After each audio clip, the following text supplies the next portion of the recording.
আমরা যারা সফলতা চাই কিন্তু নামাজ পড়ি না, তার জন্য সফলতা আছে। সফলতা চাই কিন্তু নামাজ পড়তেছি না, তাহলে সফলতা আসবে না। আর মোমেন হওয়ার জন্য নামাজ পড়া লাগবে কিনা?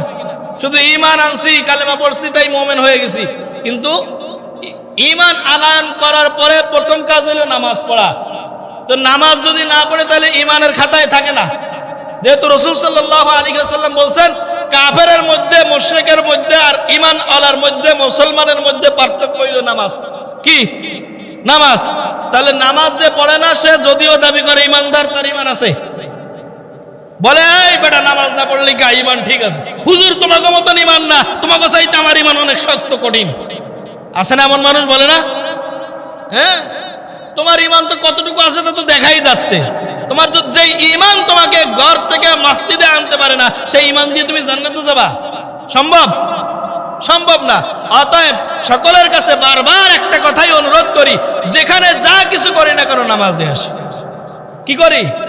নামাজে আসি, নামাজ আদায় করি, সালাত আদায় করি। বারবার এই অনুরোধ করি আপনাদেরকে, আসুন আমরা যেমন আজকে জুমার দিনে এক কাতারে দাঁড়িয়ে, সারিবদ্ধভাবে দাঁড়িয়ে সকলে যেমন আমরা আজকে সালাত আদায় করব, এরকম ভাবে বাকি কন্টিনিউ 5 ওয়াক্ত যদি আদায় করি, মসজিদের সৌন্দর্য বৃদ্ধি পাবে, এলাকার সৌন্দর্য বৃদ্ধি পাবে, এলাকার মধ্যে আল্লাহ পাক রব্বুল আলামিন শান্তি এবং রহমত বরকত দিয়ে ভরে দিবেন।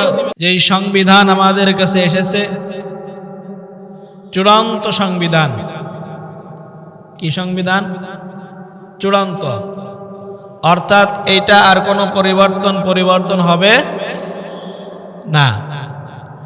চূড়ান্ত সংবিধান আল্লাহ পাক রব্বুল আলামিন আমাদেরকে দিয়েছেন, যে এই সংবিধান কিয়ামত পর্যন্ত চলবে।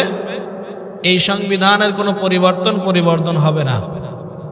এমনকি এর একটা জের জবর নুক্তারও পরিবর্তন করা যাবে না।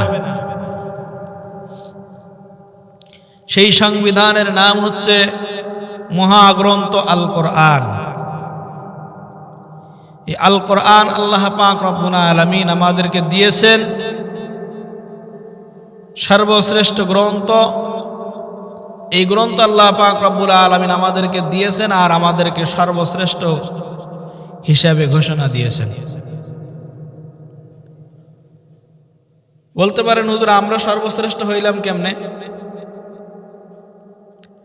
আল্লাহ তাআলা এই কোরআনে হাকিমে সূরাতুল বাকারার মধ্যে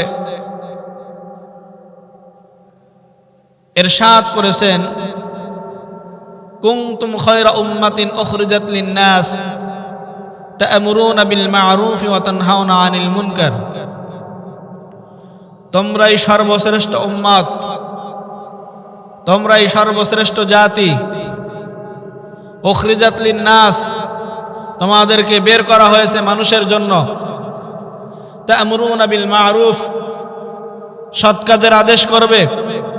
ওয়া তানহাউনা আনিল মুনকার, অসৎ কাজে বাধা প্রদান করবে।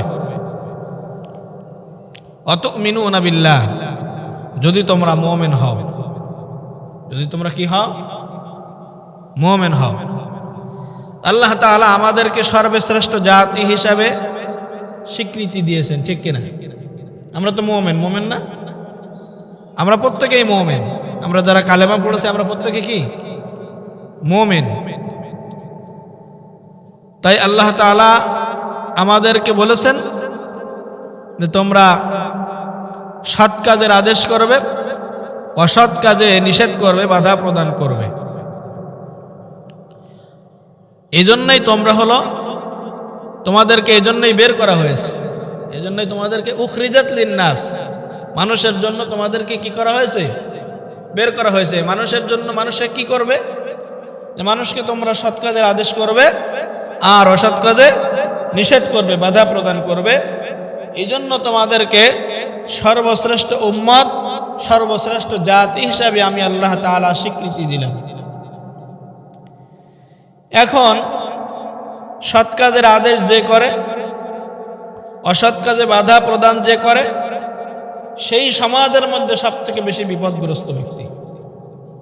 সমাজের মধ্যে সেই সবথেকে বেশি বিপদে থাকে, ঠিক না? সৎ কাজের আদেশ করলেই বিপদ, অসৎ কাজে বাধা প্রদান করতে গেলে বিপদ, চতুর্দিক দিয়ে বিপদ।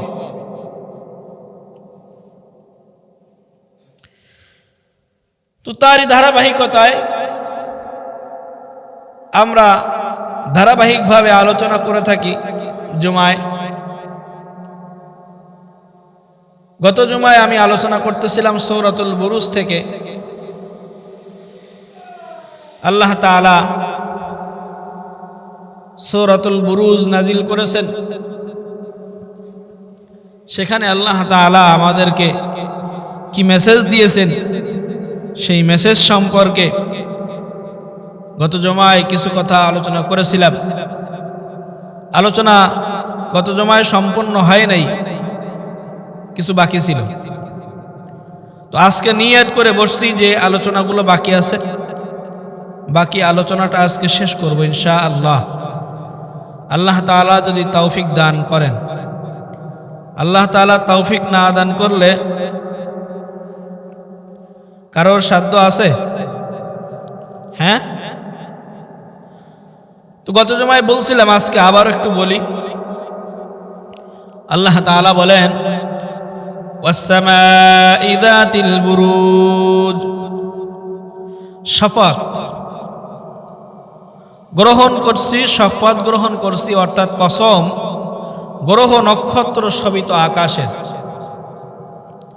এখানে আল্লাহ তাআলা কয়টা কসম খাইছেন? দ্বিতীয় নাম্বার কসম হলো ওয়াল ইয়াউমিল মাউউদ, এবং প্রতিশ্রুত দিবসের, ওয়া শাহিদিন ওয়া মাশহুদ, এবং সেই দিবসের যে উপস্থিত হয় ও যাতে উপস্থিত হয়, যে উপস্থিত হয় ও যাতে উপস্থিত হয়। এখানে আজকে কিছু কথা আলোচনা করব। আল্লাহ তাআলা এখানে চারটা বিষয়ের উপরে কসম খাইছেন। এক হলো আসমানের কসম, দ্বিতীয় হলো প্রতিশ্রুত দিবসের কসম অর্থাৎ কিয়ামতের দিনের কসম, তৃতীয় হলো জুমার দিনের কসম, আর জুমার দিনে যারা উপস্থিত হয় তাদের কসম। সুবহানাল্লাহ। জুমার দিনে যারা জুমার সালাত আদায় করার জন্য আল্লাহ পাকের ঘরে উপস্থিত হয়, আল্লাহ তাআলা তাদেরকে নিয়ে কসম করছেন। কত বড় ভাগ্যের ব্যাপার, কত বড় সৌভাগ্যবান ব্যক্তি তারা যারা জুমার সালাত আদায় করার জন্য আল্লাহ পাকের ঘরে এসে উপস্থিত হয়ে যায়, ঠিক কিনা? আল্লাহ তাআলা তাদেরকে নিয়ে কসম করতেছেন। হ্যাঁ, আর যারা জুমার সালাত আদায় করতে আসতে পারে না, আসে না, তাদের নিয়ে আল্লাহ তাআলা তো কসম করেন নাই, করছেন? আল্লাহ তাআলা তাদের ব্যাপারে কসম করছেন না। আল্লাহ তাআলা কসম করেছেন কাদের ব্যাপারে? যারা জুমার সালাত আদায় করার জন্য আসে। ওয়া শাহিদিন ওয়া মাশহুদ, এবং সেই দিবসের, অর্থাৎ যেই দিনটা সপ্তাহের মধ্যে ঘুরিয়া ফিরিয়া আসে। শনিবার থেকে সপ্তাহের প্রথম দিন শুরু হয়, বৃহস্পতিবারে শেষ হয়, শুক্রবার আসে। এরকম ভাবে প্রত্যেক সপ্তাহে ঘুরে শুক্রবার আসতেছে কিনা? হ্যাঁ, আর যে উপস্থিত হয় ও যাতে উপস্থিত হয়, অর্থাৎ যারা এখানে উপস্থিত হয় আর যাতে উপস্থিত হয়। যাতে উপস্থিত হয় বলতে কোথায় উপস্থিত হয়? মসজিদে উপস্থিত হয়, ঠিক না? তাহলে আল্লাহ তাআলা মসজিদের কসম খাইলেন। মসজিদে যারা সালাত আদায় করতে আসছে, জুমার সালাত আদায় করতে আসছে, আল্লাহ তাআলা তাদের কসম খাইলেন, জুমার দিনের কসম খাইলেন। অতএব এর প্রত্যেকটা জিনিসের গুরুত্ব আছে, প্রত্যেকটা জিনিসের দাম আছে। যারা জুমার সালাত আদায় করতে আসতে পারছে তারা কত বড় দামি মানুষ, তারা কখনো চিন্তা করে দেখছে? আপনি আমি দুনিয়ার জমিনে আমরা যারা বসবাস করি, আমরা যদি কখনো কসম খাওয়ার প্রয়োজন মনে করি, তো পৃথিবীর জমিনে সর্বোচ্চ দামি যেই জিনিসগুলো আছে সেই জিনিসের প্রতি আমরা কসম খাই, ঠিক কিনা? মসজিদ দামি জায়গা, মসজিদের কসম খায় না মানুষ? কথা কয় না। কোরআন শরীফ দামি এক কিতাব, এই কোরআনের কসম খায় না মানুষ? এরপরে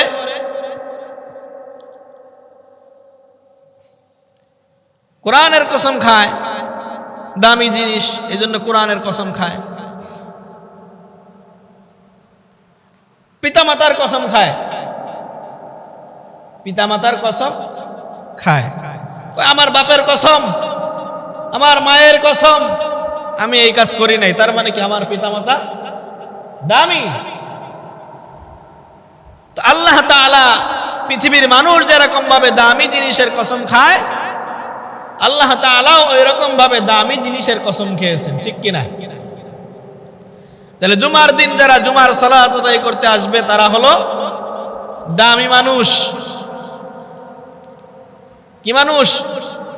দামি মানুষ। এই দামি মানুষের কসম খায়া এরপরে আল্লাহ তাআলা বলেন, উতিলা আসহাবুল উখদুদ, ধ্বংস হোক, অভিশপ্ত হয়েছে গর্তওয়ালারা, ধ্বংস হয়েছে গর্তওয়ালারা, পরীক্ষা খননকারীওয়ালারা ধ্বংস হয়েছে। কেমন ধ্বংস হয়েছে? ষড়যন্ত্রকারীরা। তার কিছু নমুনা, কিছু দৃষ্টান্ত গত জুমায় আপনাদেরকে দিয়েছিলাম।